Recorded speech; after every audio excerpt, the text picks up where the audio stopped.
On dit tout, on dit hein, quand il veut. Olivier, Bonsoir, on va essayer de parler de Rosh Hashanah ce soir, mais on va pas parler de on va parler de Rosh Hashanah à travers les textes les textes de la Torah. Alors, on va commencer par le début. Qu'est-ce qu'on a dans la Torah qui parle de Rosh Hashanah, hein? On continue à parler de Rosh Hashanah, on va dire le mot Rosh Hashanah, bien que le mot Rosh Hashanah n'existe pas dans la Torah du tout. Il existe dans la Mishnah, mais pas du tout dans la Torah. Alors, on a deux textes qui parlent de Rosh Hashanah dans la Torah. Le premier, c'est dans la paracha de Émor, c'est-à-dire dans le livre de Vaïkra, donc chapitre 23, où on donne la liste de toutes les fêtes. Et il y a aussi donc cette histoire du Vaidaber Adonai Moshe lemor, Daber ben Israël lemor, Bachodesh Hashevei Be'echad lachodesh Yeh lachem Shabbaton Zichron teruah Mikra Kodesh Kol melechet avodah lo ta'asu Veikraftem Mishel Adonai. Bon, on va voir. Alors, Veikraftem Mishel Adonai, ça veut dire qu'il faut qu'il y ait des sacrifices particuliers. Ça, on laisse de côté parce que dans toutes les fêtes, il y a des sacrifices particuliers. Kol melechet avodah lo ta'asu, c'est-à-dire qu'il ne faut pas travailler, c'est un Yom Tov, c'est-à-dire qu'on n'a pas le droit de travailler ce jour-là. La plupart des fêtes, c'est comme ça. Mikra Kodesh, ça veut dire qu'il faut faire le Kiddush. C'est-à-dire que nous devons l'appeler Kodesh. Et donc faire le Kiddush à l'entrée de la fête, le Kiddush qui va faire que la journée va être pour nous Kodesh.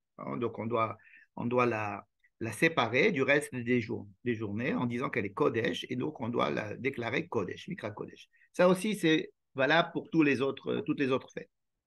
Alors, qu'est-ce qu'il nous reste? Il nous reste Bachodesh Hashevei Be'echad lachodesh. Alors, Bachodesh Hashevei Be'echad lachodesh.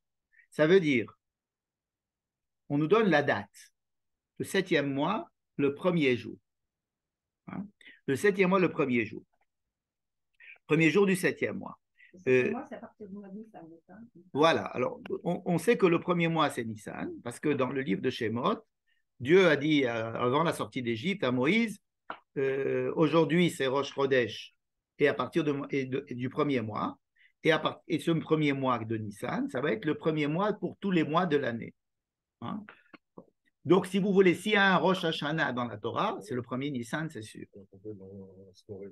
Alors, d'abord, il n'y a pas écrit du tout que c'est Rosh Hashanah ici. Il y a écrit que c'est le premier jour du 7e mois. Si la Torah avait l'intention de nous dire que c'était Rosh Hashanah, elle ne nous aurait pas dit que c'était le 7e mois, parce qu'on ne commence pas une année par le 7e mois. D'accord? Alors, le 7e mois, le premier jour. Pourquoi? Elle ne nous dit absolument pas. Elle ne nous donne pas la raison de le fait de faire que ce jour-là soit Mikra Kodesh et que Melechet Avodah lo ta'asu. Alors, elle nous dit Bachodesh Hashevei Be'echad lachodesh Yeh lachem Shabbaton. Alors, faire Shabbaton, c'est en faire un jour férié.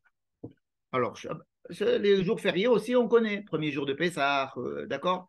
Kippour, c'est un Shabbaton. Shabbat, c'est un Shabbaton, etc. Zichron teruah, alors voilà encore deux mots qui nous ont donné très gentiment, mais on ne sait absolument pas ni ce que veut dire zichron, ni venir teruah. Enfin, on sait que teruah, c'est déjà utilisé dans la Torah, teruah, qui veut dire tout, ça veut dire quelque chose qui fait trembler.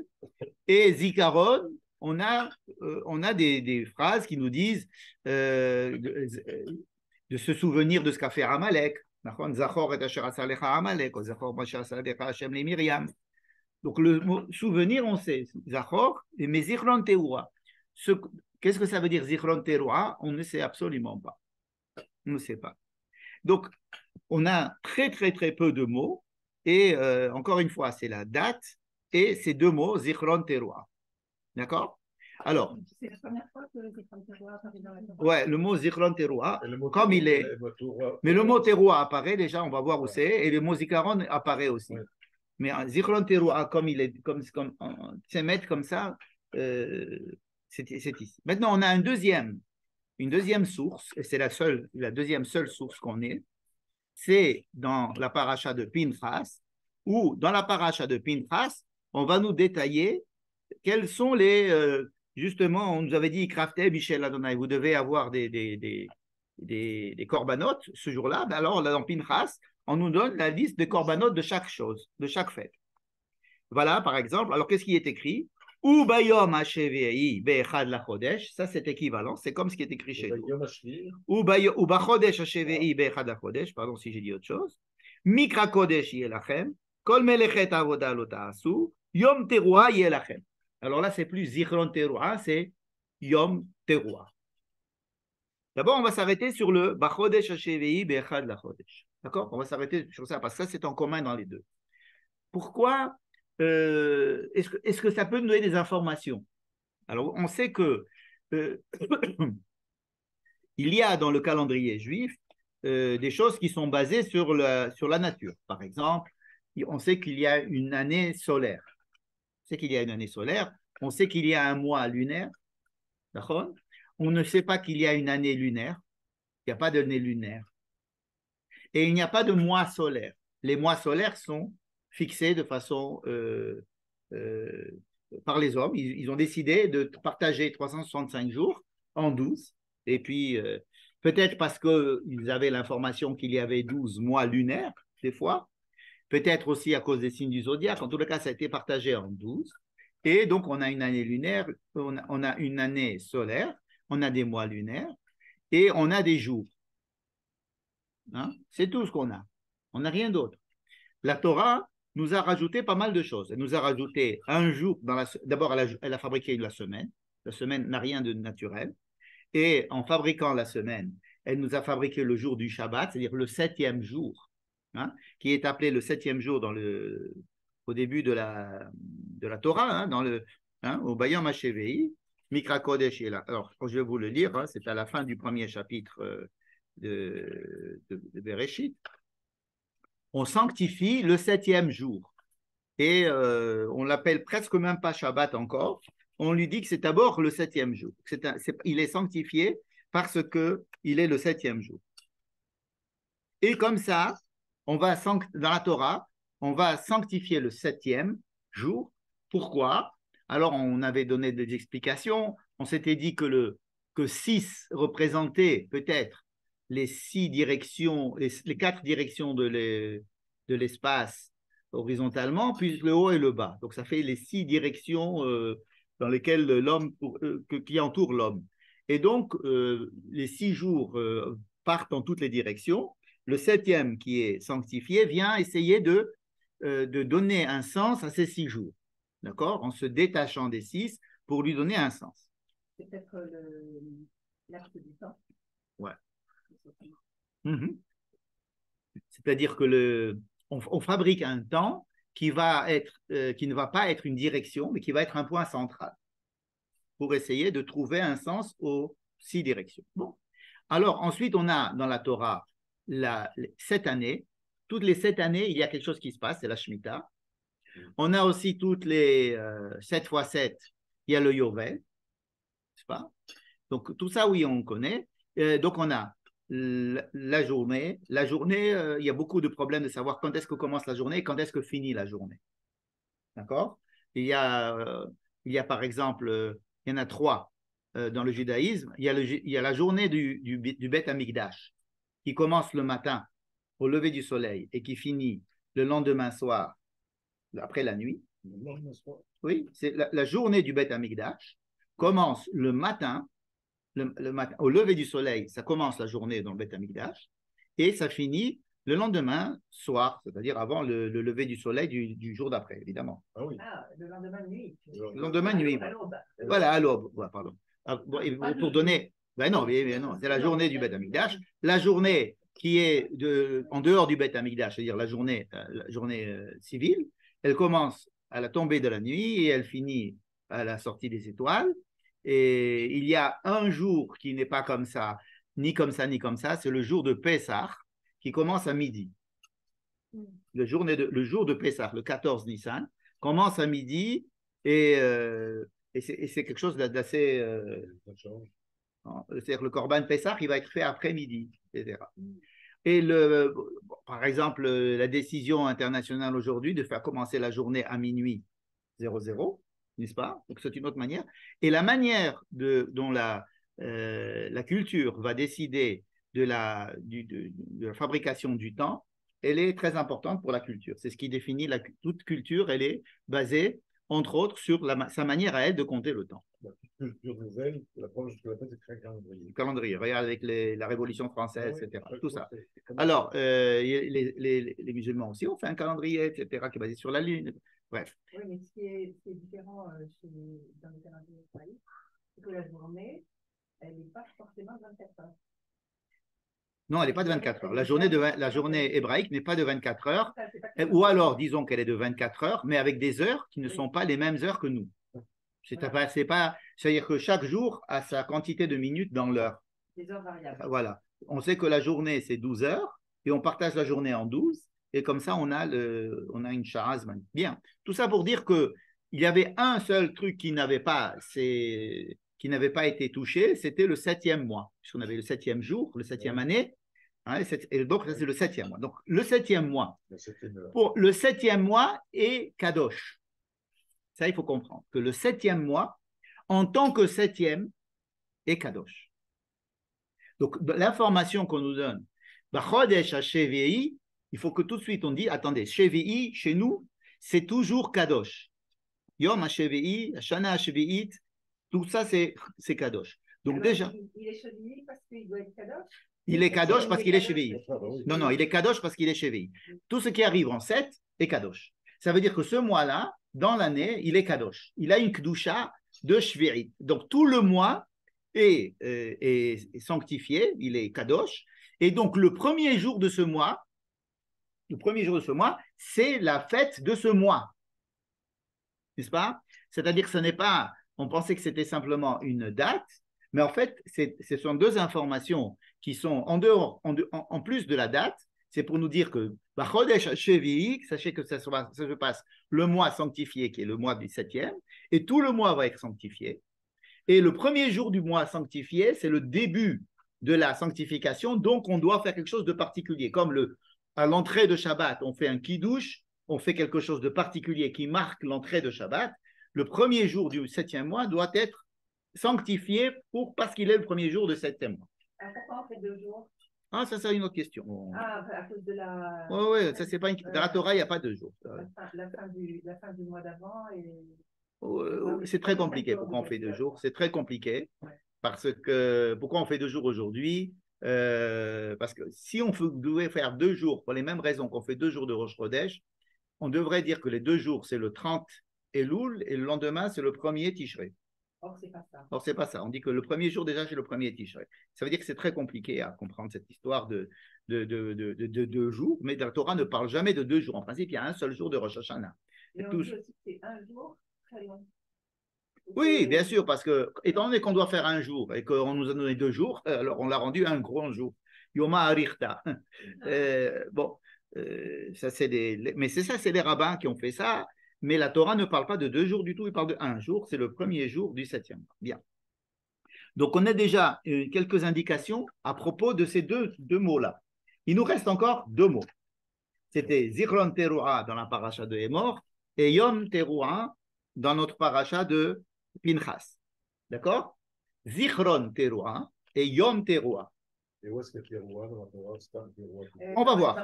On va aller chercher Teruah partout et on va chercher Zikaron partout. Mais pour l'instant, on n'a que ces 2 mots. Nous, on l'appelle, enfin, les rabbins vont appeler ce jour-là de Rosh Hashanah Yom HaZikaron. Avant de l'appeler Rosh Hashanah, Yom HaZikaron. Aujourd'hui, Yom HaZikaron chez nous, ça veut dire d'autres choses. Il y a le Yom HaZikaron de l'Echal Tzahal, il y a le Yom HaZikaron de la Shoah. Mais le vrai Yom HaZikaron, quand les rabbins parlent de Yom HaZikaron, c'est de propos de Rosh Hashanah. Et dans la prière, on dit Yom HaZikaron Hazeh. Voilà, exactement. Dans la prière, on parle de Yom HaZikaron. Mais Kadesh Israël ve Yom HaZikaron. Alors, pourquoi on appelle Yom HaZikaron alors que dans un endroit, il y a écrit Zichron Teruah et dans l'autre côté, il y a écrit Yom Teruah. S'il y a un mot qui revient dans les deux, c'est Teruah. On aurait dû l'appeler Yom Teruah. A priori, pourquoi ne pas l'appeler Yom Teruah et l'appeler Yom Zikaron? Vous êtes d'accord? Pourquoi prendre le Zichron Teruah comme nom et pas Yom Teruah? Surtout que Zichron Teruah, il n'y a pas écrit le mot Yom, Alors que Yom Teruah, il écrit Yom. Hein? Pourquoi avoir pris ce nom-là? Pour une raison très simple, c'est que lorsque l'on voit dans la paracha de Hémor, toute la liste des fêtes qui sont citées, les fêtes sont citées par leur nom. On leur donne un nom. D'accord? Il va y avoir Chag Matzot, Chag Pesach, Chag Bikurim, Chag Yom Kippourim et Chag Sukkot. Donc, ce sont les noms qui sont donnés.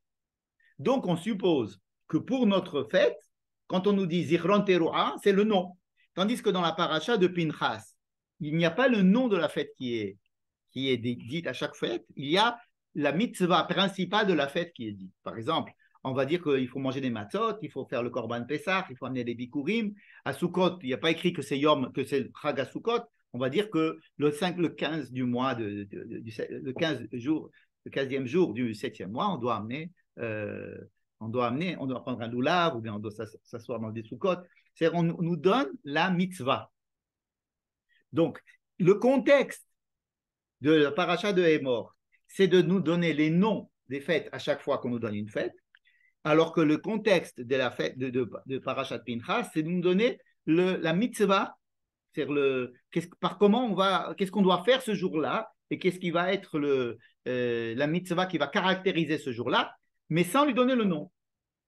Donc, le nom va être pris ici Zichron Teruah plutôt que Yom Teruah. Donc, on a pris le Zicharon, c'est le nom, c'est pour ça qu'on dit Yom HaZikaron. D'accord? Ça, c'est une petite parenthèse pour le Yom HaZikaron. Donc, maintenant, on est très embêté parce que C'est à cause de ça. qu'on dit Yom HaZikaron n'est pas Yom HaTeruah. On prend les deux. On prend Le mot Zikaron. de deux noms comme ça. On prend un Zikaron et Yom de l'autre. Oui, d'accord, c'est vrai. Mais alors, on va dire que, étant donné que le mot Teruah apparaît dans la liste des fêtes où sont donnés les noms des fêtes, alors on se dit que Teruah, ça fait partie du nom de la fête. Tandis que quand on nous dit Yom Teruah, c'est une action de Teruah, et donc c'est ce qu'on doit ressentir ce jour-là où il faut faire cette chose-là, parce que c'est ce qui est dit dans toutes les autres fêtes. Matzot, vous devez manger des matzot, Pessah, vous devez manger. Donc c'est la mitzvah, d'accord? Teruah, ça veut dire sonner. Alors, qu'est-ce qu'on veut dire Teruah? On est obligé de chercher. On va y chercher. On va chercher ce que c'est que Teruah. Alors, première fois que c'est écrit Teruah, c'est dans la paracha de Bé'alotra, dans le livre de Bamidbar, d'Afka, beaucoup plus tard. Et alors là-bas, il y a écrit Vaidaber Hashem Moshe lemor, Aselecha shte chatzotzrot kesef, il faut faire des trompettes. Miksha ta'ase otam, lecha mikra haïda. Donc les trompettes, il faut faire des trompettes. Donc ça, c'est une mitzvah qui est donnée à Moshe de fabriquer des trompettes, pas des chauffards. Donc il faut faire des trompettes. Ces trompettes-là, quand on peut l'itkoa ou les haria. Ça veut dire on peut faire tout ou bien tout. C'est écrit ici. Quand est-ce qu'on fait tout? Quand c'est festif, quand on ramasse les gens, par exemple, quand je veux ramasser tout le monde et je veux leur dire revenez ici, je fais tout, d'accord? C'est quelque chose d'assez joyeux, quoi. On se rassemble, n'est-ce pas? Par contre, quand on fait teruah, c'est qu'on doit partir. On doit sortir et le chemin, c'est toujours dangereux. Alors, tout, c'est parce qu'on a un petit peu peur et que quelque chose de dangereux peut-être nous attend. Et alors, il n'y a pas que ça lorsqu'on va se mettre en route ou bien quand on veut ramasser les gens. Il y a aussi s'il y a une guerre. Quand on ferait à chaque fois qu'on fait une guerre, et il y a des gens qui viennent nous attaquer et on doit sortir en guerre, il faut faire tout, ce qui est normal, parce que c'est quelque chose de dangereux. Hein. C'est comme un tremblement. Voilà, c'est un tremblement. On va sortir pour aller, pour aller dans un. Hein. On va aller dans la milchama. Et alors, pour demander à Dieu de nous aider. D'accord? Non seulement. Les haria, c'est faire du bruit. Les haria, c'est faire du bruit. Mais l'acception de Trou'a, c'est quelque chose qui tremble. Comme, il y a le truc de Re'ada, bien qu'il n'y ait pas le dalet dedans. Il y a quelque chose qui est qui est un tremblement, qui est une... Froid et tremblement, ça commence par T. Voilà, tremblement de froid. Il y a Biyom Simchatchem ou Moadechem, troisième et dernier cas, lorsque l'on fera une fête, ou Braché Chotchechem, qu'est-ce qu'on va faire? Teroua ou Tkatem? Est-ce qu'on fait tout ou tout? Dans le Beth Amikdash, quand on fera des corbanotes, ou bien quand il y aura une fête, qu'est-ce qu'on fait? On va faire tout ou tout. On va faire les deux. Ben non, pourquoi? Non, On va faire tout. On va faire tout parce que c'est festif, parce que c'est joyeux, parce qu'on veut rassembler, etc. Katem, bachatzotrot, alolotechem, zifre shalmechem, vayou lachem, les zikaron. Ah! Quand on va faire tout, ça va être les zikaron. Et quand on va à la... Les quarante de quoi? Vayou lachem, les zikaron. Lifne Elohechem, ça sera un souvenir, vous rappellerez au bon souvenir de Dieu. Ah, c'est le zikaron de Dieu, c'est Dieu qui doit se rappeler de nous. Il y a aussi dans la phrase qui nous dit qu'il faut faire tout quand on va à la guerre. Qu'est-ce qu'il y a écrit? Hareotem, ça veut dire tout. Toujours bahatzotzrot, hein? Venizkartem lifne Adonai Elohechem venoshatem meoivechem. Alors Dieu se rappellera de vous et vous aidera à gagner la guerre. Donc pourquoi on fait tout quand on sort de la guerre? Pour dire à Dieu, viens nous aider. Alors voilà, c'est-à-dire qu'on est là. Alors qui c'est qui va entendre? C'est nous évidemment, mais on est sensible. On va être encore plus sensible au fait que maintenant nous dépendons un petit peu de l'aide de Dieu. Donc nous sommes en mood de demander de l'aide de Dieu parce qu'il se passe quelque chose d'assez dangereux. Et donc, en même temps que nous avons peur, en même temps, nous prions pour que Dieu nous aide. Et donc, les Chatzotzrot sont là pour nous rappeler à Dieu qui doit venir nous sauver. Ce qu'on appelle Yiskor Otanu Letova. Parce qu'on peut dire aussi que Yiskor Otanu Lera'a. Non, mais c'est aussi pour ceux qui ne savent pas. C'est pas chacun qui a une Chatzotzra dans le... il n'y avait que deux Chatzotzrot. Il n'y avait que deux Chatzotzrot. C'est le peuple qui entend. Voilà, donc c'est pour rappeler aussi au peuple de se connecter. Voilà. C'est que les gens, ils vont entendre le tout, ils vont avoir peur et ils vont se rappeler qu'ils dépendent de Dieu et donc ils appellent, en même temps, ça va les appeler à appeler Dieu et ça appelle à Dieu à nous aider. Voilà quelles sont les premières significations de la Troua. Donc là, on a quelque chose de très clair. Vous avez demandé tout à l'heure, est-ce que Zichron Teroua apparaît dans le texte? Non, mais oui, c'était espacé de deux mots.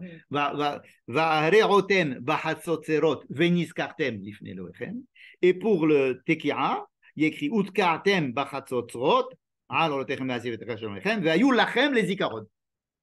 d'accord? Donc nous avons associé à la Teroua, au fait de faire tout, le mot zikaron.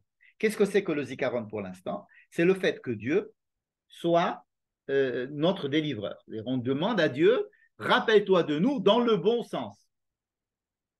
D'accord? Dans le bon sens. Pourquoi je rajoute les Tova?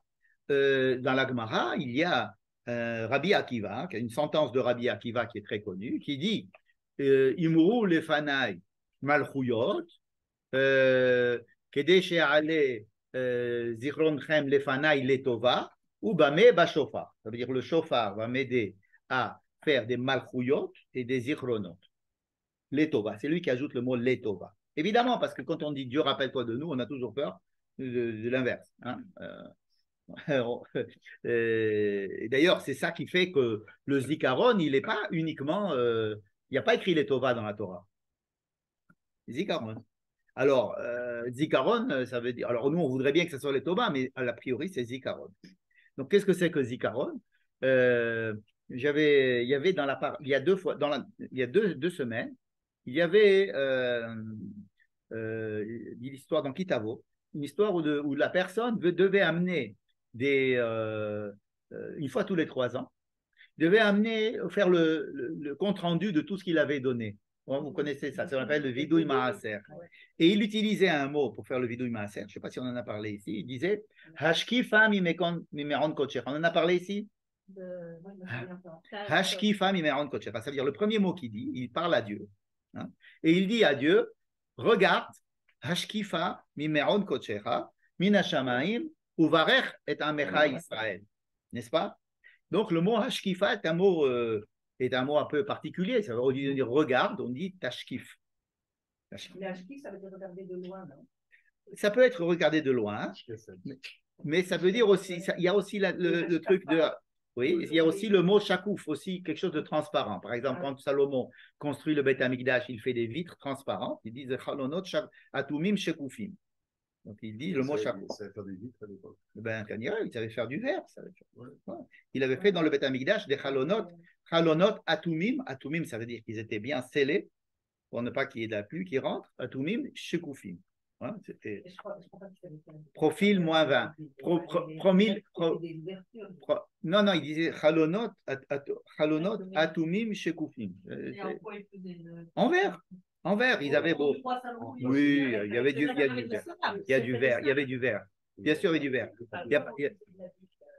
Il y a du verre. Il y avait du verre très longtemps. Maintenant, je continue avec mon histoire de Shekufim. D'accord? Vous me permettez cette digression de Shekufim. Oui. Lorsque les anges viennent chez Abraham et qu'ils quittent Abraham et qu'ils vont vers Sodome, Vayashkifu al pene Sodom. Vayashkifu al Sodom, ils ont vu Sodome. Rashi dit Kol Hashkafa l'Era'a. À chaque fois qu'il y a écrit dans la Torah Hashkafa, c'est l'Era'a. Chutz, mais Hashkifa mimeron kochecha. Alors pourquoi? D'abord, Hashkafa, c'est l'Era'a. Parce qu'à partir du moment où on passe, on est chakouf, alors c'est très dangereux. Imaginez qu'on passe un scanner, un PET scan de tout le corps, on trempe. Qu'est-ce qu'ils vont nous découvrir, à part ce qu'on cherche? On peut découvrir des choses. Et à partir du moment où on veut voir la personne, qu'est-ce qu'elle pense, qu'est-ce qu'elle dit, qu'est-ce qu'elle a fait, etc., de faire de façon chakouf, alors là, c'est très, ça fait peur. Vous voyez pourquoi? Pardon? Alors, bon, peu importe, dans tous les cas, est-ce qu'on voudrait être, est-ce qu'on voudrait qu'on nous regarde de façon chakouf? Ça veut dire, il y a des anges où Dieu peut nous regarder de façon chakouf, ça peut être les rats. Sauf cette histoire-là où le type, il venait donner de la tzedaka et qu'il donnait, ça on en a parlé ou pas? Non, on en a parlé des vidéos, mais... Non, mais alors, le fait que je donne de la tzedaka et que tout le mahalach, c'était de donner au Kohen, de donner aux Lévites, de donner aux pauvres, de donner à leur et de dire, voilà, j'ai donné tout ce que j'avais. On se met dans un état où on se dit, moi, je ne suis pas propriétaire de ce que j'ai, je ne suis qu'un transmetteur, je suis qu'un tsinor, je suis qu'un canal de ton shefa et je le donne aux gens. Donc, je suis sur terre, si vous voulez, ça fait allusion à un état d'esprit où l'homme se sent chakouf vis-à-vis de Dieu en se disant, je sais mettre mon ego de côté complètement et d'être un élément qui fait partie du projet divin. Alors, dans ce cas-là, cette shkifut, cette transparence, elle est très positive. D'accord.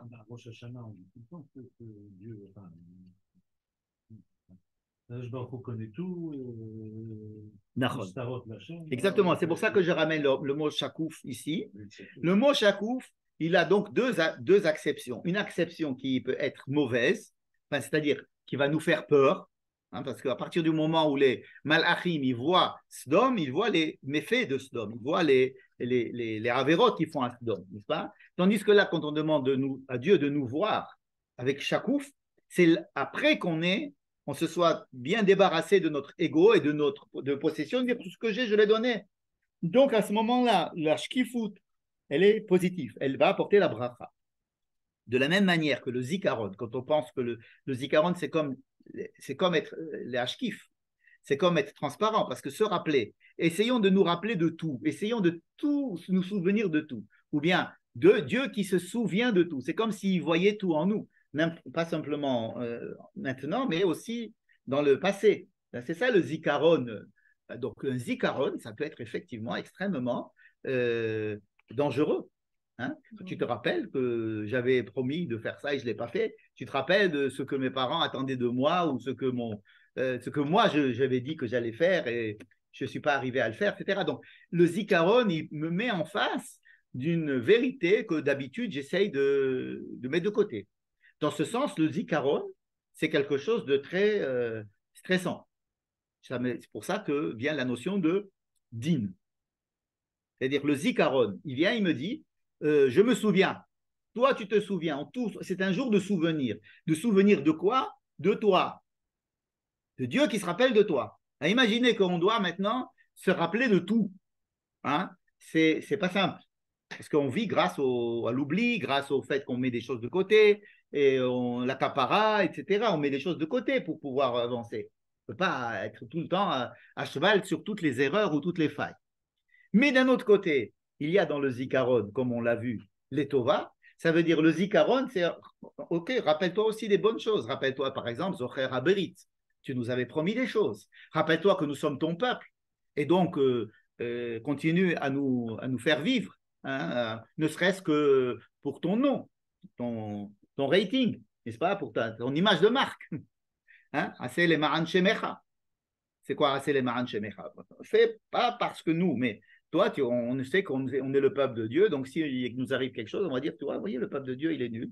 Donc, Dieu, Chazve Shalom, c'est lui le fautif. Donc, pour toi, essaye de faire. Donc, le zikaron, il a double tranchant.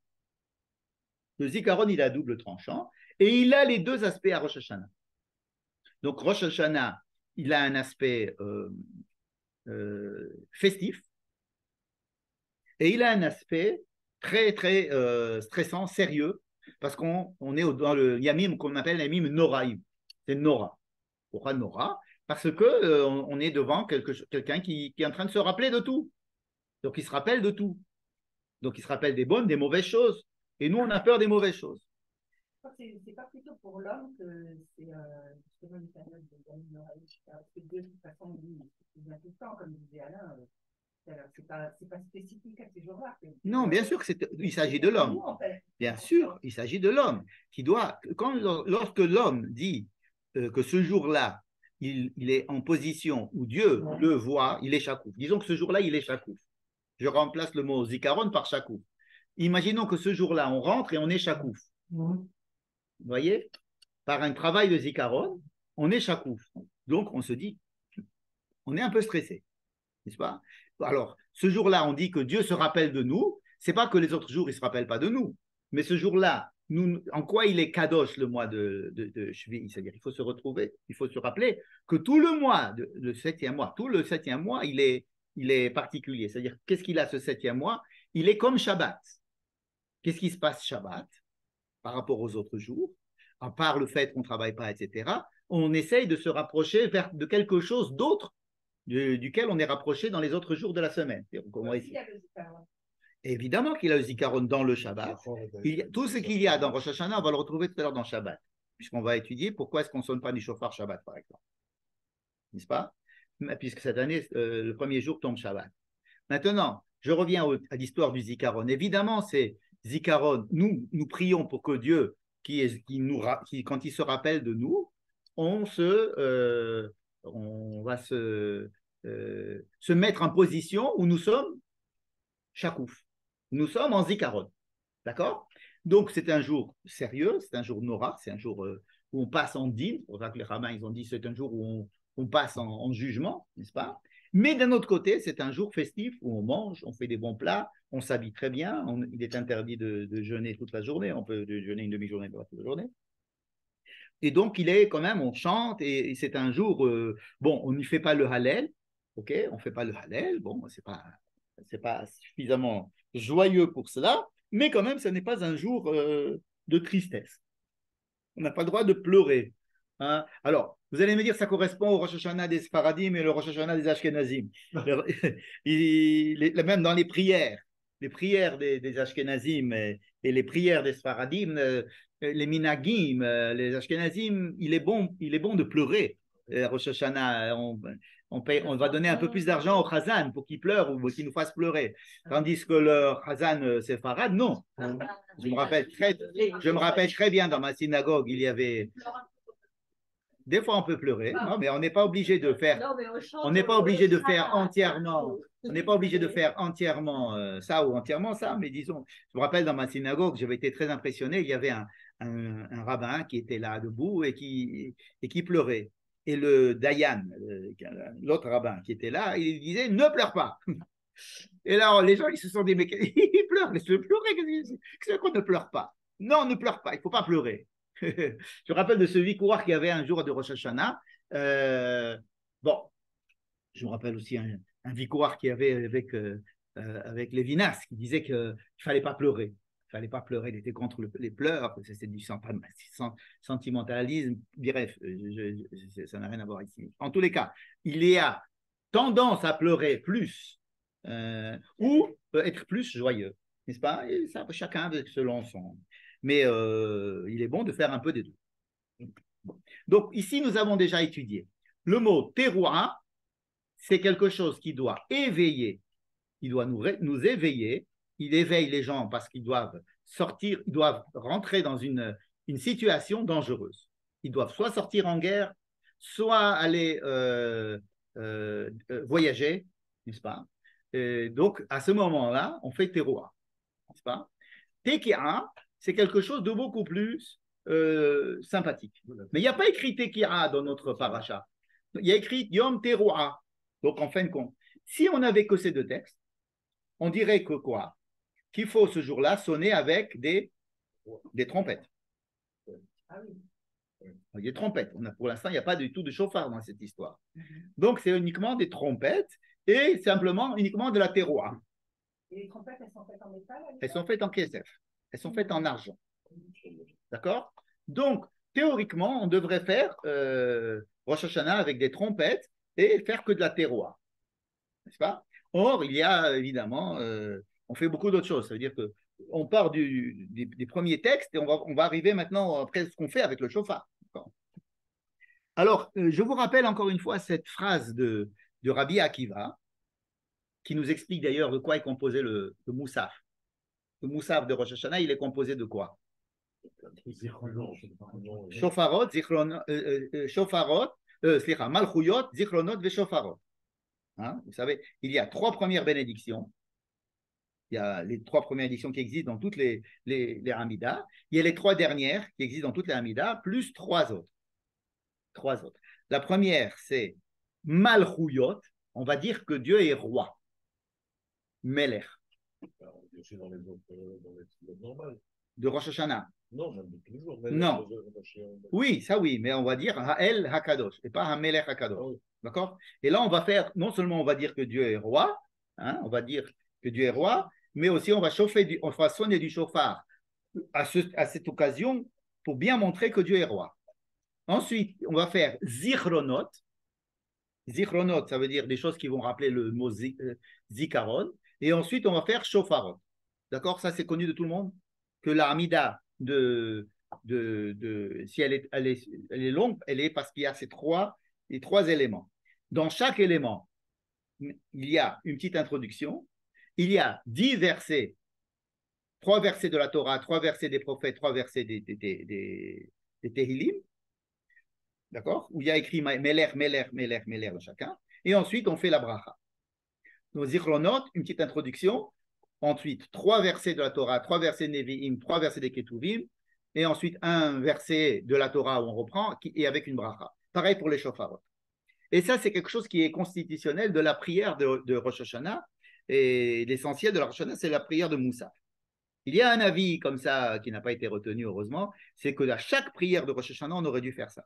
Même à Arvit, même à Shachrit, même à Mincha, etc. Ça n'a pas été retenu. Bon. Maintenant, comment est-ce qu'ils sont arrivés à Malchuyot, Melech? Ou c'est que dans le texte qu'on vient de lire, il n'y a pas écrit le mot Melech, il n'y a pas écrit le mot chauffard. Vous êtes d'accord? Rosh Hashanah, il n'y a pas marqué, ça c'est sûr. Maintenant, pour essayer de ramener une référence de la Torah, comme quoi c'est Rosh Hashanah, quand même. Il y a une référence dans la Torah, comme quoi c'est quand même Rosh Hashanah. Bien que ce soit le 7e mois. Elle est dans Mishpatim. Dans Mishpatim, c'est-à-dire dans le livre de Shemot, la paracha de Mishpatim, il y a là-bas, on cite les fêtes. Chag HaMatzot tishmor, Shivrat Yamim tochal matzot, kasher tivitecha, le moed chodesh ha'aviv. Il faut toujours que le Chag HaMatzot il soit au printemps. Vechag HaKatzir. Chag HaKatzir, c'est la moisson. Hein, c'est donc Shavuot. Bikure ma'asecha, asher tizra basadeh. Vechag HaAsif. Qu'est-ce que c'est Chag HaAsif? C'est Sukkot. C'est la fête où on doit faire tout ramasser et rentrer ça dans les granges. Vechag HaAsif, Betzet Hashana. Lorsque l'année finira.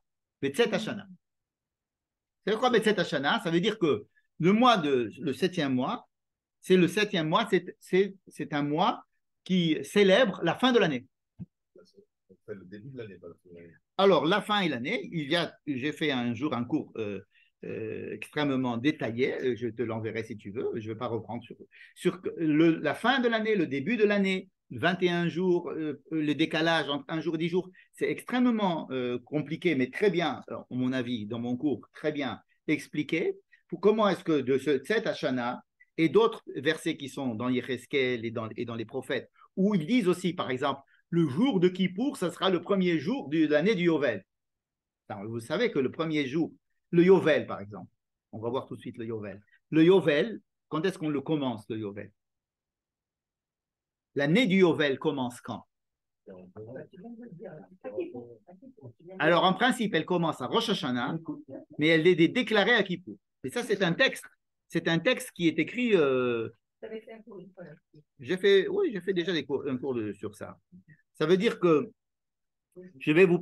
voilà la paracha de Behar à la fin du livre de Vaïkra. Ve'avarta shofar teruah b'chodesh hasheviri be'asor lachodesh be'yom ha'kippurim be'aviru shofar bechol artechem ve'kiddashtem et shnat ha'chamishim shana. La 50e année va être déclarée le jour de Kippour du 7e mois. Voilà encore une autre référence, comme quoi ce mois-là, il y a quelque chose qui est fin d'année, début d'année, et il y a des choses qui se passent. Dans Behar, chapitre 25, verset 9. Alors, Ve'avarta shofar teruah b'chodesh hasheviri ve'asor lachodesh be'yom ha'kippurim ta'aviru shofar bechol artechem. Le verset 10, ve'kiddashtem, on fait le kiddush, ve'kiddashtem et shnat ha'chamishim shana. Donc le jour de Kippour en pleine journée, c'est le shofar de Kippour en pleine journée. Ce n'est pas le shofar que nous faisons à la fin de Kippour pour dire aux gens que c'est fini le truc. Il y a pas. On fait le shofar de Kippour à la fin de la prière de Kippour. Mais là, pour annoncer l'année du Yovel, il n'y a pas de Yovel en ce moment. Il n'y a pas du tout de Yovel. Il n'y a pas même pas la Shemitah de Horaïta. Mais au Yovel, on déclare, on sonne le shofar à Kippour. D'accord? En plein milieu de Kippour. C'est la mitzvah de Kippour de ce jour-là, c'est de sonner du shofar en plein Kippour. Pourquoi? Pour annoncer le début de l'année du Yovel, l'année de 5 ans. Donc voilà qu'à Kippour, c'est un début d'année aussi. Donc il y a déjà 2 phrases ici qui sont dans la Torah et qui disent, il y a d'autres phrases dans les prophètes qui disent que le 7e mois, c'est le début de l'année. Et que Kippour, c'est le début de l'année, etc. Donc, il y a d'autres références qui nous disent que c'est Rosh Hashanah. C'est-à-dire que c'est pas, les rabbins, ils ne sont pas complètement... ils n'ont pas une imagination débordante à ce point. Ils s'appuient sur des choses qui existent et ils nous les traduisent. Bien. Jusqu'à présent, nous avons vu. Yom Teruah, on a dit que ce n'était pas le nom de la journée. Alors, qu'est-ce que c'est que Yom Teruah? C'est une journée où je ne sais pas ce qu'on doit faire, mais on doit être en Teruah. Yom Teruah. D'accord? Alors, nous avons lu que Teruah, c'était avec des trompettes, et là, alors maintenant, on peut se dire, attendez, vous avez dit que Teruah, c'était dans les trompettes. Mais voilà, je viens de subvertissement, comment on dit? Non, de façon subversive. Subrepticement, merci Dori, elle a bien fait de venir. Subrepticement, je vous ai fait lire le verset que la Gemara va utiliser. Il va dire, attendez, non seulement ici il y a écrit Ve'avarta teruah, il y a le mot teruah, mais il y a écrit ici B'chodesh hashevi. Oui, là c'est Ve'avarta. Alors là on parle du Yovel. Qu'est-ce que c'est que Yovel? Vous savez ce que c'est le mot Yovel? D'accord. C'est le shofar. C'est le nom biblique du shofar. Du shofar et Yovel, c'est des synonymes. Par exemple, quand il y avait les dons de la Torah, hein, Bimshoch hayovel, lema ya'avuva, d'accord, kol shofar hazak me'ot, il y avait le shofar qui était, hein, et on appelle ça aussi le yovel. Hein, C'est d'accord. la même racine que Yuval. Non, le yovel, c'est le ruisseau. Non, le yovel, c'est un animal qui avait des cornes, il me semble. Le yovel, à la base, c'est pour ça qu'on appelait les cornes du yovel. Mais le yovel, c'est le shofar. Et alors, Pourquoi est-ce que Rosh Hashanah, c'est le 7e mois? Pourquoi c'est pas le premier?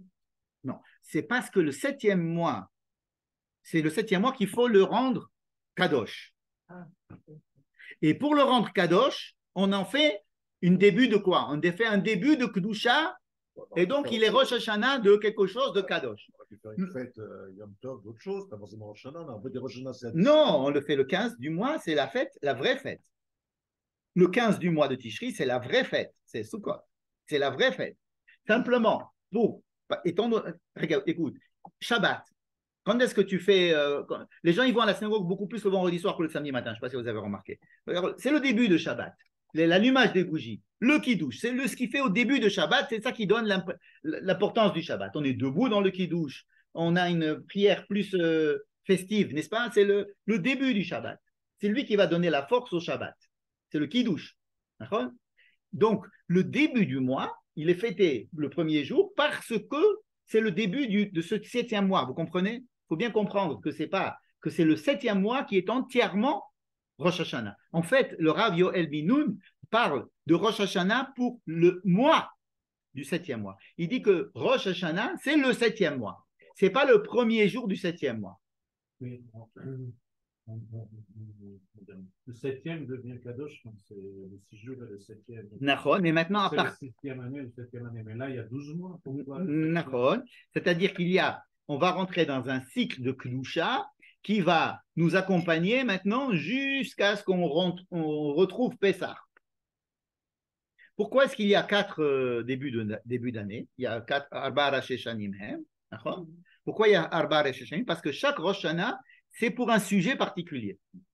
Donc, Nissan, c'est la Chodashim. D'accord?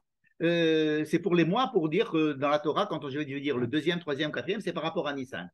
Mais le Chodesh HaShevi'i, c'est pour d'autres choses. Les Shmitot, les Yovlot, les Melachim, il y a des choses qui vont commencer. Tu Bishvat, Rishon le Shvat ou bien le Chamesh Esrei Bishvat, ça va être le début pour les arbres, hein, pour les fruits. Pour le premier Elul, c'est encore il y a des choses qui se passent avec les Marasrot, avec les rois, avec chaque chose, chaque sujet, il a son Rosh Hashanah. Ça veut dire que ce n'est pas un Rosh Hashanah comme nous, on sait que le 1er janvier, c'est le début de l'année, puis c'est tout, il n'y a qu'un seul début de l'année, n'est-ce pas? Il y a plusieurs, parce que chacun, c'est pour un domaine différent. On ne veut pas savoir c'est quoi le début de l'année, on veut savoir le début de l'année, pourquoi? D'accord? C'est le début de l'année dans quel sujet? Pourquoi? C'est quel sujet? Donc, ce Shabbat, ce Rosh Hashanah, c'est quel sujet? Eh ben, le Yovel et la Shemitah. Ah oui, le Yovel. Bon. Hein? Attendez, je vais sortir ça tout de suite. Je vais vous lire la première Mishnah du. Non, le Yovel, c'est tous les 50 ans. Oui, c'est pas tous les 5 ans. Mais il faut les compter, ces 5 ans. Ouais. Je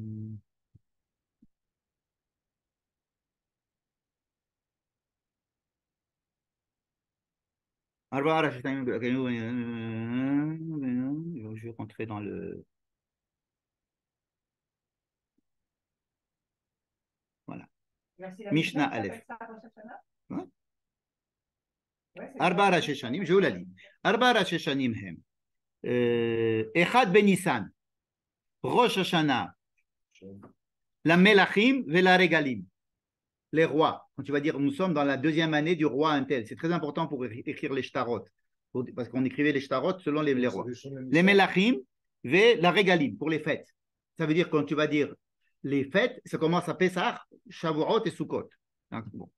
Echad Elul, Rosh Hashanim, les Maaser Behema. 1/10 de mes animaux, je dois les donner à partir s'ils sont nés avant ou après le 1er Elul. Omer Be'echad Betishri. Be'echad Betishri, Rosh Hashanah la Shanim. Pour compter les années, la Shmitim ve la Yovlot.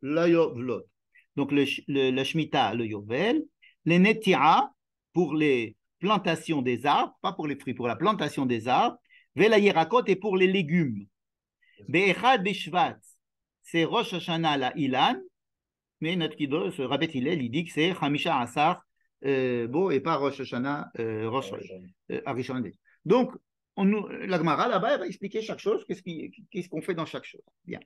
Donc maintenant, qu'est-ce qui nous. Il faudrait que je remette le zoom, je ne sais pas s'ils m'ont perdu, s'ils continuent à me voir là. On voit très bien, Michel, il n'y a pas de problème. Vous me voyez, bon, moi je ne me vois pas. Mais moi, je te vois. Voilà, maintenant je me revois. Très bien. Donc maintenant, on va dire. Attendez, mais vous m'avez dit que Zicharon, c'est pour les Chatzotzrot. J'ai un autre terouah avec le chauffard du Yovel. Ah, qu'est-ce qui se passe avec le Yovel? Non seulement il y a le mot terouah, mais aussi le mot chodesh hashevei. C'est le 7e mois. Il va y avoir une terouah de Kippour.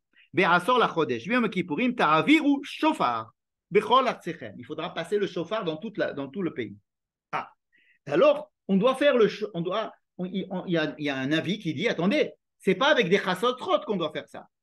C'est avec un chauffard. Pourquoi tu me dis que c'est avec des chatzotzrot? Voilà, j'ai un autre texte qui me dit qu'on fait la terouah avec le chauffard. Quand? Au Yovel.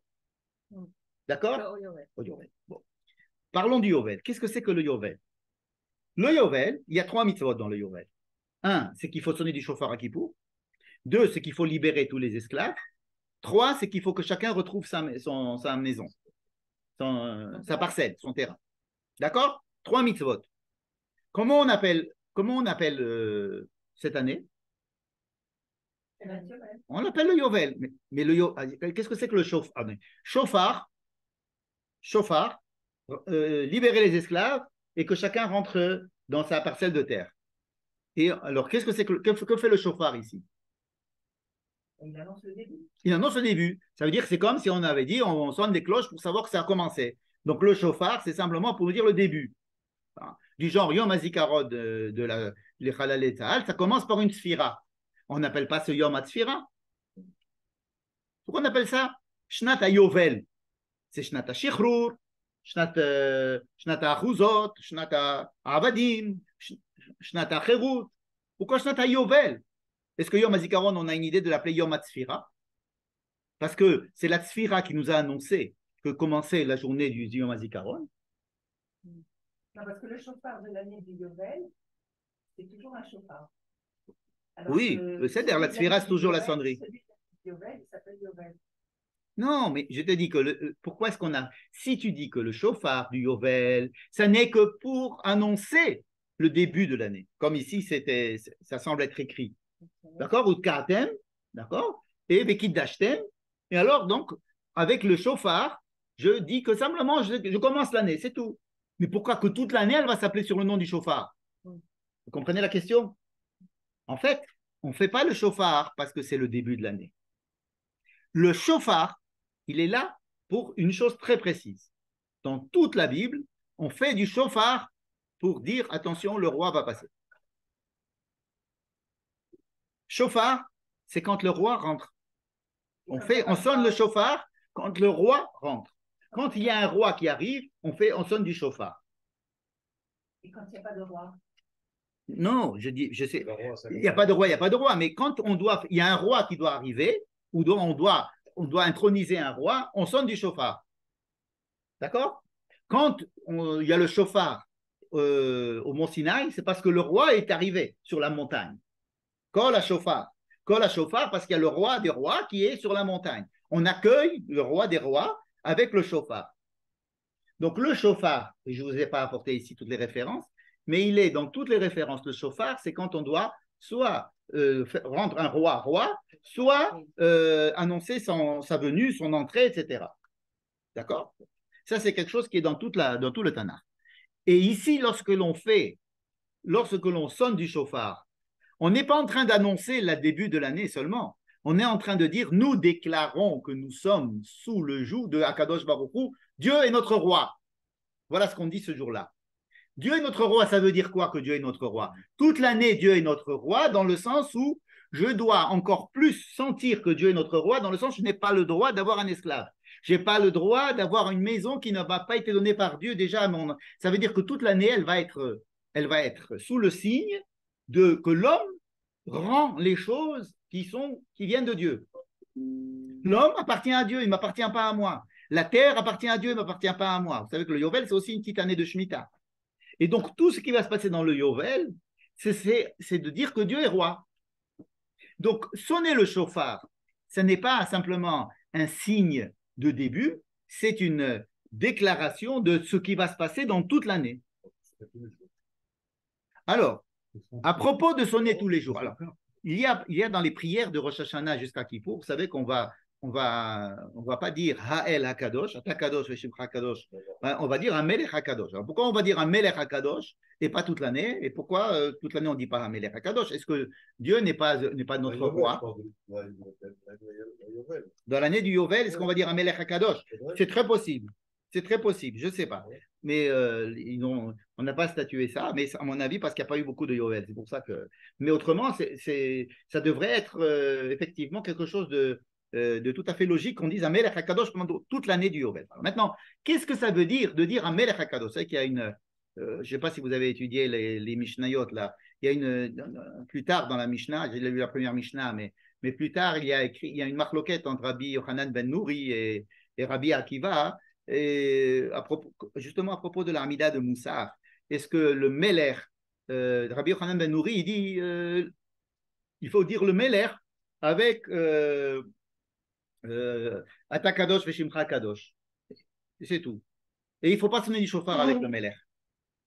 Rabbi Akiva dit non, il faut que Meler, c'est très important de dire Meler, non seulement, mais on va mettre le Meler dans Kedushat Hayom.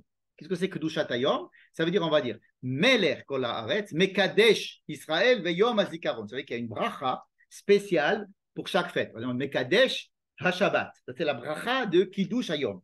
Dans la Hamida, on a 3 avant, 3 après. Celle du milieu, c'est Mekadesh HaShabbat. Dans les fêtes, on dit Mekadesh Israël veyom hazemanim. Mekadesh Israël veyom Mekadesh Israël veyazemanim. Pardon. Et là, on va dire Mekadesh Israël veyom hazikaron. On va le dire quand? Avec les malchouyot, selon l'avis de Rabbi Akiva. Et alors, Rabbi Akiva, il dit non, il faut que toi, tu dises, et on va faire du chauffard. Pourquoi on fait du chauffard? Pour déclarer que Dieu est roi. Rabbi Yochanan Nouri, il dit, mais attends, c'est pas toi qui le rends roi. Dieu est roi. Comme tu dis, il est roi tout le temps. D'accord? Il est roi tout le temps. Qu'est-ce que ça veut dire que tu rends Dieu roi? Il n'est pas question de rendre Dieu roi. Il est question de rentrer dans la conscience que Dieu est roi. C'est quelque chose de différent. Dire tu es mon roi à ce moment-là, ça ne veut pas dire que n'est pas mon roi, mais je suis. Alors, pourquoi est-ce que c'est tellement difficile de dire Dieu est mon roi et que je vais le faire que quelques jours dans l'année? Pourquoi je ne le dirai pas tous les jours? Parce que dire vraiment Dieu est mon roi, c'est rentrer dans une attitude où mon ego est très très diminué. C'est-à-dire que c'est Dieu qui décide tout pour moi, en fait. Moi, je suis presque, comme j'ai dit tout à l'heure, chakouf, n'est-ce pas? Et donc, Dieu est roi. Et dire que Dieu est roi tous les jours, mais le dire de façon à Melech HaKadosh, ça serait trop enlevé de la responsabilité humaine, et on ne veut pas lui demander d'être dans cette position le reste de l'année. Donc, comme Shabbat, on lui demande d'être dans une certaine position à l'homme, de ne pas travailler. Le reste de la semaine, on lui dit travaille. En principe, il faut travailler le reste de la semaine. Principe. Et Shabbat, non. Pourquoi? C'est qu'on te change d'état d'être entre ces jours et Shabbat. De la même manière, pendant ces 10 jours de Rosh Hashanah à Kippour, on va te demander de sentir un peu plus que Dieu est roi et donc que toi, tu n'es que tu es plus chakouf, comme je l'ai essayé d'expliquer tout à l'heure, vous comprenez? Mais on ne veut pas que ça reste tout le temps. Exactement comme on ne veut pas que Shabbat, ça soit tous les jours de l'année, de la semaine. Et on ne veut pas que la Shemitah, ça soit tous les années. Donc il y a des recharges de sentiments, des sentiments qui nous sont demandés, qui ne sont pas bons si on les fait tout le temps. On perdra la valeur si on fait tout le temps. Hein? On perdra sa valeur. Mais aussi, ça va. Mais le but, c'est pas de dire que Dieu est roi en permanence, parce que ça va faire perdre ma responsabilité. D'accord? Donc, on va limiter. C'est pour ça que le Yovel n'arrive qu'une fois tous les 50 ans. Alors, cette année-là, on doit en permanence sentir que Dieu est roi, mais au point de ne pas avoir d'argent de quelqu'un d'autre, de possession sur quelqu'un d'autre. On remet tout à zéro. C'est un restart complet. Comment est-ce que je vais faire un restart si je ne me sens pas chakouf complètement vis-à-vis de Akadosh Baruch Hu? Donc, c'est une année de malchoute. Vous voyez pourquoi est-ce qu'on appelle le Yovel, il s'appelle Yovel, parce que le Yovel déclare que Dieu est roi. Alors pourquoi Rosh Hashanah, tous les ans, on déclare le roi tous les ans? Alors, Rosh Hashanah jusqu'à Kippour, on commence à Rosh Hashanah jusqu'à Kippour. Après Kippour, on arrête de dire un Melech HaKadosh. Hein? Mais on va les hamlir, comme dit Rabbi Akiva, les hamlir, on va le rendre roi. Qu'est-ce que ça veut dire, le rendre roi? Parce que c'est toi qui décides qu'il est roi. On va pas aujourd'hui avec les élections. Mais un roi, en quoi tu le rends roi? On va dire, avec le chauffard, tu le rends roi sur toi. En fait, c'est un sentiment qu'on demande que tu aies d'être face au roi. D'accord? Ou bien, par exemple, je déclare que Shema Israël, Hashem Eloheinu, Hashem Echad. Pourquoi tu le déclares? Est-ce que si tu ne le déclares pas, il n'est pas Echad? C'est pour que tu prennes la conscience de que ça veut dire qu'il est Echad, n'est-ce pas? Et on nous demande de prendre des consciences de certaines choses à des moments particuliers, parce qu'on ne veut pas que, toi tu dis c'est pour ne pas perdre l'importance, mais c'est surtout parce que ce sont des sentiments qui après doivent être importants dans des moments, et ensuite ils doivent être secondaires, pas prédominants. De dire que c'est Ha'el HaKadosh, c'est très important toute l'année. Et pendant ces 10 jours, c'est très important de dire un Melech HaKadosh. Donc, Rabbi Akiva, il nous dit, l'une des choses les plus importantes ce jour-là, c'est de dire que Dieu est roi. Alors, on va lui dire, d'accord, prouve-le-moi avec un pasouk. Tu m'as dit Terouah, tu m'as amené un chauffard de Yovel, tu m'as dit que le chauffard de Yovel, c'était roi. C'est comme ça qu'on est arrivé, Nachon à roi. Roi, on a dit que c'était parce que c'était Terouah. On a vu qu'il y avait le chauffard, que c'était Yovel. On a compris que le Yovel, c'était rendre Dieu roi. Donc, on s'est dit, maintenant, le chauffard, on va faire avec le chauffard, et ça va être le chauffard de la Terouah, il va être avec un chauffard, et c'est pour faire des malchouyot. Mais donne-moi un texte. Alors, il y a eu deux textes. Il y a deux textes. Il y a un texte qui est donné dans les Chasotzrot elles-mêmes.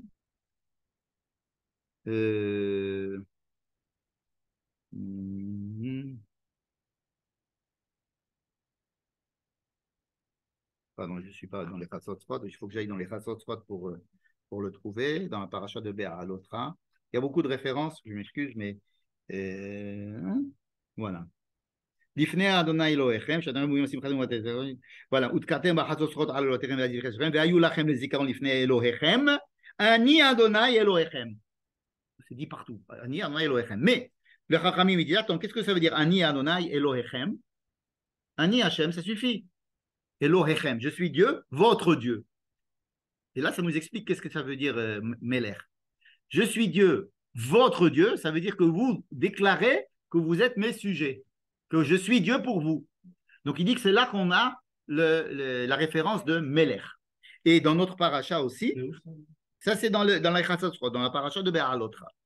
Maintenant, dans la paracha de Hémor aussi, dans la paracha de Hémor, alors voyons Hémor, dans la paracha de Hémor, alors c'est encore plus rigolo, parce que comme ça on avait commencé. Mais quel est le verset qui précède notre phrase? C'est un verset qui parle de tout à fait autre chose. Il parle de Shavuot.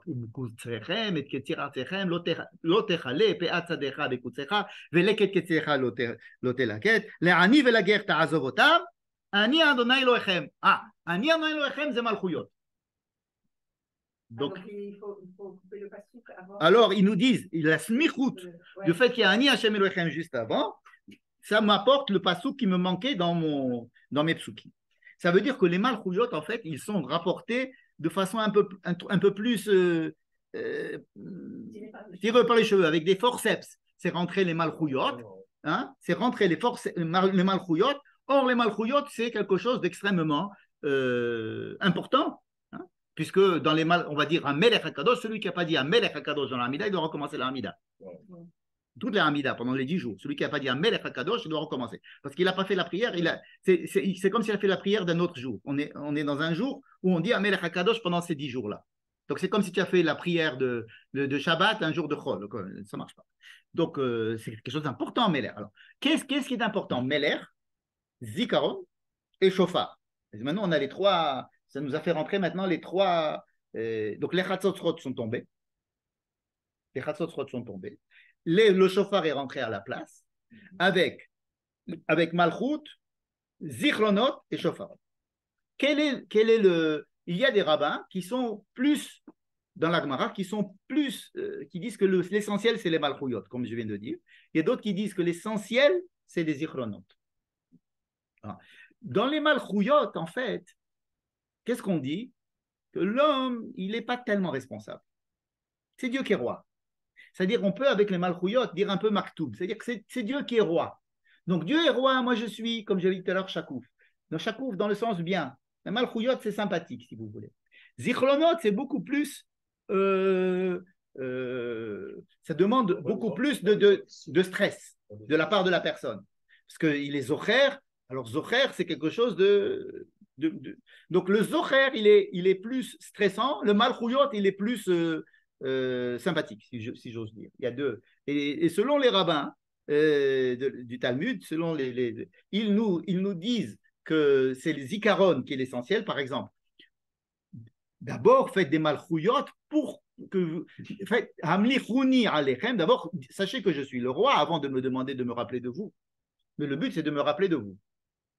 Mais l'autre, il dit non, on commence par les malchouyot parce que c'est ça qui est l'essentiel. Et les zichronot, ce n'est qu'une conséquence des malchouyot. D'accord? Et les deux ont leur chitote. À chaque fois qu'il y a une marloquette dans la Gemara, il faut voir s'ils sont plutôt malchouyot ou s'ils sont plutôt zichronot.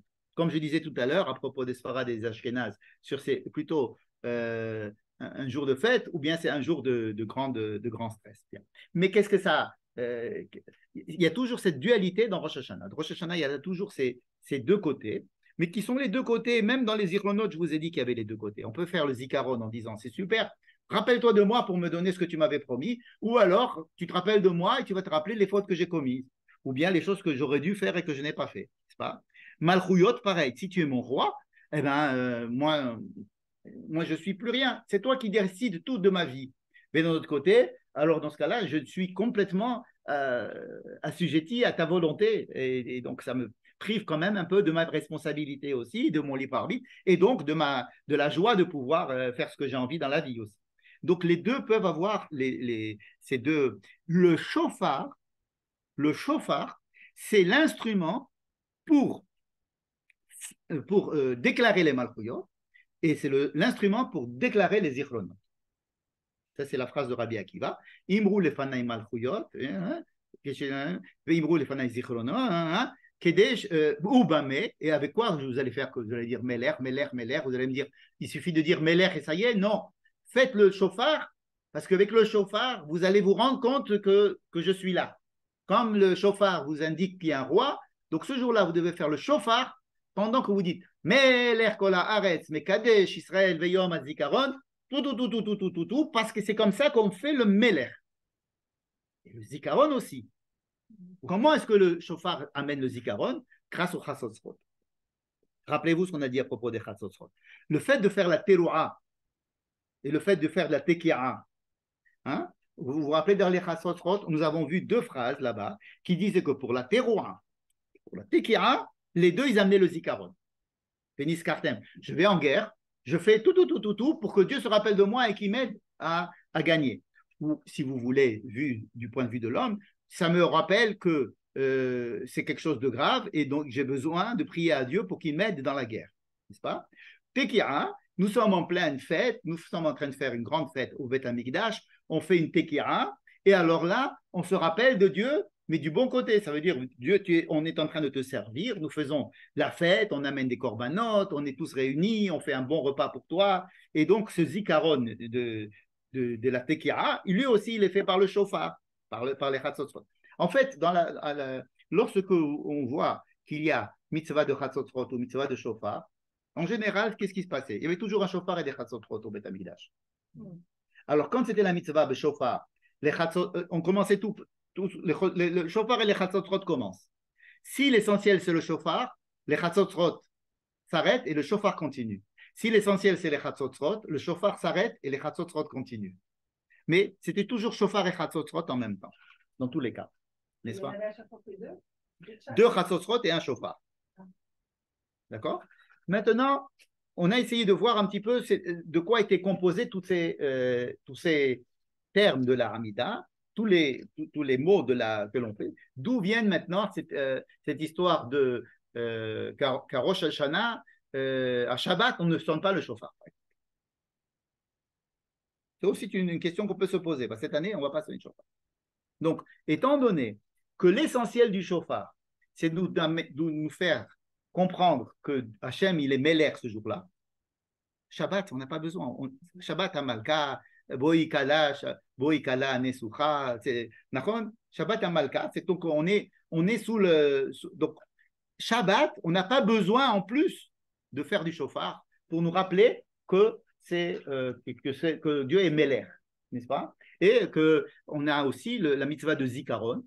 Pourquoi? Parce que Zecher les Tiat Mitzrayim et Zecher les Maaseh Bereshit. Donc, le Shabbat, on n'a pas besoin de sonner. C'est que si avec un seul jour de Rosh Hashanah et que c'est Shabbat, on ne sonne pas. C'est pas grave. On aurait sonné au Beth Amikdash, parce qu'au Beth Amikdash, les lois du Shabbat sont un petit peu différentes. Mais en dehors du Beth Amikdash, peut-être dans les endroits où il y avait le Bet Din. Rabbi Yochanan ben Zakkai a institué ça après la destruction du Beth Amikdash. Il a dit quand même, il faut quand même que dans les Bet Din, on sonne aussi du chauffard, même quand c'est Shabbat. Bon. Il y a eu des tentatives, même en 2006, jusqu'en 2006, où des rabbins ont dit qu'on pouvait sonner du chauffard Shabbat, mais ça n'a jamais pris et on ne sonne pas du chauffard Shabbat. À quoi ça correspond? À quoi ça ressemble? On met les téphilines tous les jours, puis comme Shabbat, on ne met pas les téphilines. Pourquoi? Téphilines, hein, on ne met pas Shabbat. Pourquoi? Il n'y a pas écrit dans la Torah qu'on ne met pas les téphilines Shabbat, il y a écrit qu'on doit mettre les téphilines. Alors comment c'est possible que Shabbat, les rabbins, ils ont compris qu'on met... Il dit parce que... Le but des téphilines, c'est de se rappeler, alors Shabbat, de toute façon, Exactement, c'est-à-dire que ce que nous faisons avec les téphilines, c'est en partie... par exemple, Keter, Itenu Lecha, on fait le Keter, Shabbat, c'est un hôte, c'est un siman, c'est un hôte Beni ou Benechem, hôte Berit. Et les Totafot aussi, c'est des hôtes, c'est un signe. Donc, on n'a pas besoin de deux signes, un seul signe suffit, ça nous permet de ne pas mettre les téphilines Shabbat, ce qui est très grave. Imaginez-vous que les rabbins décident, ne mettez pas les téphilines Shabbat, c'est pas la peine, ça fait double emploi, quand on fait double emploi, on ne veut pas. De la même manière, on ne doit pas faire le chauffard Shabbat. Parce que Shabbat, il est censé faire déjà le travail que le chauffard doit faire. Alors, on fait quand même les prières, on dit quand même les mots, on dit les chauffarot, on dit les malchouyot, on dit les zichronot, évidemment. Mais on n'a pas besoin de sonner le chauffard. Le cli, si vous voulez, c'est le Shabbat. D'accord? Qu'est-ce qu'il nous reste encore à expliquer par rapport à Rosh Hashanah? Oui, le livre qui est ouvert, à laquelle Dieu doit écrire et doit l'artom, doit signer, n'est-ce pas? Ça, c'est quelque chose d'assez courant, qu'on dit Ktiva Tova pour Rosh Hashanah, Khatima Tova à Kippour et Gmar Khatima Tova à Hoshana Rabbah. On ne dit pas Gmar Khatima Tova tout de suite. On dit Ktiva Tova à Rosh Hashanah, on dit Ktiva Tova. À Kippour, on dit Hatima. Ça veut dire après que j'ai écrit, je signe. Et le Gmar Khatima, ça veut dire le saut final de la lettre, c'est à Hoshana Rabbah. Donc, Gmar Khatima Tova, on le dit à Hoshana Rabbah seulement. Hatima Tova, on le dit à la fin de Kippour. Et Ktiva Tova, on le dit depuis Rosh Hashanah. D'où vient cette allégorie des Chachamim qui disent qu'il y a un livre. Ça vient du dernier chapitre de Malachi. Malachi, vous savez, c'est un prophète, le dernier des prophètes. Quand vous ouvrez le livre des prophètes, le dernier livre des prophètes, vous avez Malachi. Et je ne vous ai pas amené le texte ici, mais enfin, vous pouvez le voir à la maison. C'est la Haftara du Shabbat Hagadol. Et on décrit le peuple d'Israël qui faute. Et que Dieu il dit, je voudrais que vous fassiez Teshuvah pour revenir, parce que bientôt il va y avoir un jour, Yom, un jour va venir. un jour, Bo'er Katanour, un jour qui est avec une chaleur terrible, et cette chaleur va à la fois brûler les Rechaim et va guérir les Tzadikim. Donc, le monde est partagé en deux, en Tzadikim et en Rechaim. Et il y a écrit là-bas que Vaikatev Sefer Zikaron Lefanav. Il y a écrit, donc Malachi dit que Dieu a un livre où il écrit Vaikatev Sefer Zikaron Lefanav, il écrit un livre de Zikaron. Donc c'est écrit, c'est pas une invention complète des rabbins. Et dans ce livre de Zikaron, il y a les tzadikim et les rechaim, exactement comme ce que disent les chachamim, et il n'y a pas écrit les bénonim. D'accord? Et les bénonim ont dit que c'est après, c'est pour Kippour, n'est-ce pas? Tzadikim, rechaim, la mavet, la chaim ve la mavet. C'est que c'est une haftara où il y a les gens qui meurent, les gens qui vivent. Les tzadikim et les rechaim, il y a le soleil qui fait le birour. Soit il tue les gens qui sont rechaim, soit il guérit les gens qui étaient malades. C'est-à-dire qu'il y a et donc le Sefer Zikaron est rappelé là-bas. Et Dieu parle aussi d'une préparation à ce Yom Hadin, de ce Yom qui est celui Eliawanavi qui va venir nous préparer et nous faire une préparation pour arriver à ce Yom Hadin. Alors en général, on parle de ce Yom Hadin comme le jour du grand jugement de la fin des temps, mais on peut très bien parler du jour du jugement, tout simplement. N'est-ce pas? Donc voilà une référence probable de ce que les Chachamim disent à propos de l'activa dans un sefer ce jour-là. Alors qu'est-ce que c'est que écrire dans un livre? Écrire dans un livre, c'est le zikaron, c'est-à-dire qu'un sefer zikaron, c'est quoi? Ça veut dire non seulement j'écris, je me rappelle, mais je l'écris pour ne pas l'oublier. C'est-à-dire que quand on parle de zikaron, il y a une histoire du passé. Je me rappelle aujourd'hui du passé. Bon, et qu'est-ce qui va se passer demain?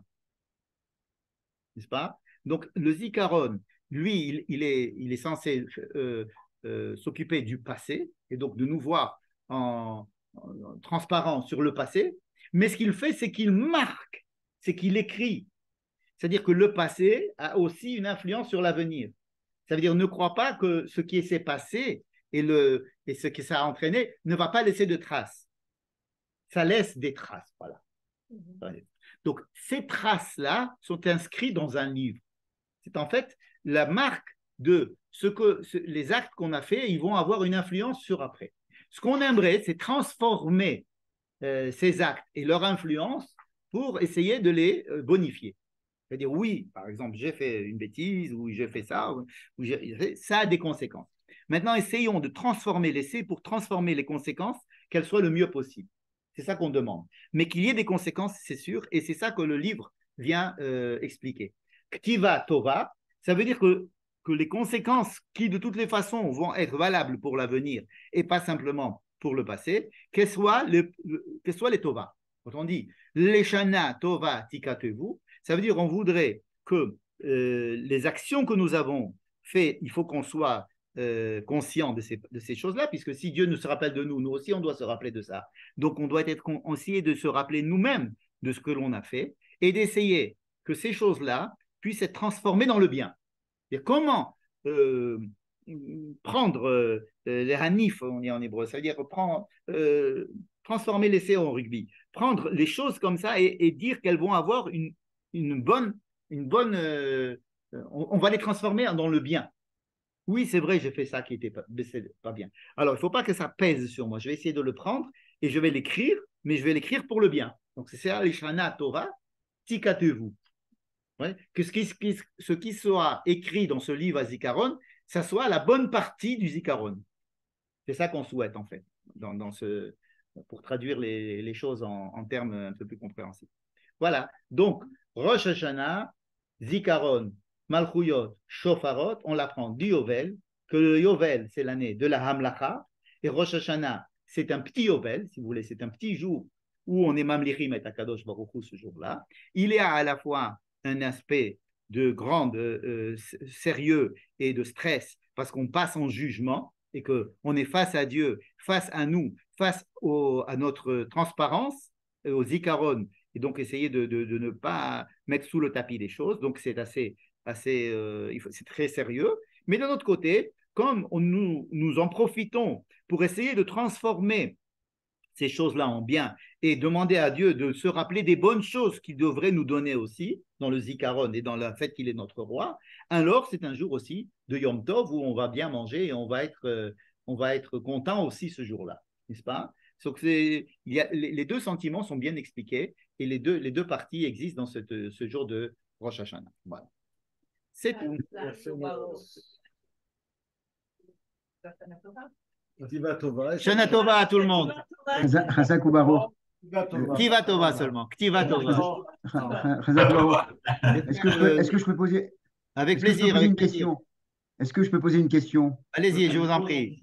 Ok, je vous remercie. Du point de vue instrumental, on a conservé au Kartem Attendez, là, tout le monde se lève et s'en va, donc j'entends très mal. Attendez. Essayez que la question soit courte, s'il vous plaît, et Elle est claire. courte, elle est courte, elle est claire. Du point de vue instrumental, comment se fait-il qu'on a gardé les chauffarotes et pas les chassosrot? On n'a pas gardé les chatzot, on a gardé le chauffard. C'est ce que j'ai Parce dit. que les chatzot sont réservés au Beth Amikdash.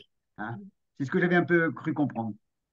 C'est réservé au Beth Amikdash. Et deuxièmement, parce que les rabbins ont voulu rentrer l'histoire de la royauté et que le chauffard est l'élément de la royauté plus que les chatzotzrot. Deux explications je vous ai données. Une, c'est que les chatzotzrot sont limités au Beth Amikdash. Et deuxièmement, que le chauffard, c'est un instrument de royauté et qu'à Rosh Hashanah, on veut dire que Dieu est roi. Pourtant, les chassosrot sont plus nobles. Les chassosrot sont plus nobles que les chauffarotes. Pardon? Et pourtant, les chassosrot sont plus nobles que les chauffarotes. Non, ce n'est pas une question de noblesse. Il y a des chatzotzrot et il y a des chauffards qui ont deux fonctions différentes. Les chatzotzrot, c'est beaucoup plus pour l'assemblée qui doit être rassemblée ou bien qui doit sortir en guerre. Le chauffard, c'est un rapport direct avec Dieu. C'est un rapport où chaque homme, il est directement avec Dieu. Donc, c'est pour ça qu'il est relié à la royauté. C'est-à-dire que chacun doit ressentir que Dieu est son roi. Les chatzotzrot, c'est un esprit général, klali, tzibouri, bet amikdashi. Le chauffard, c'est quelque chose de plus personnel, si j'ose dire. Ça veut dire que ça demande à chacun de faire un travail de les amener Dieu sur lui. Vous comprenez? Donc, Parfait. le chauffard a été privilégié. Ok, Toda, parfait. Voilà, j'espère que vous avez appris des choses. Oui. Merci Michel, c'était très intéressant. Oui, ça vous intéressait. Ben, je suis content, très bien. Alors, Shana Tova, Shana Shana Tova, Tova, Shana merci Tova. beaucoup. avec plaisir. Au revoir.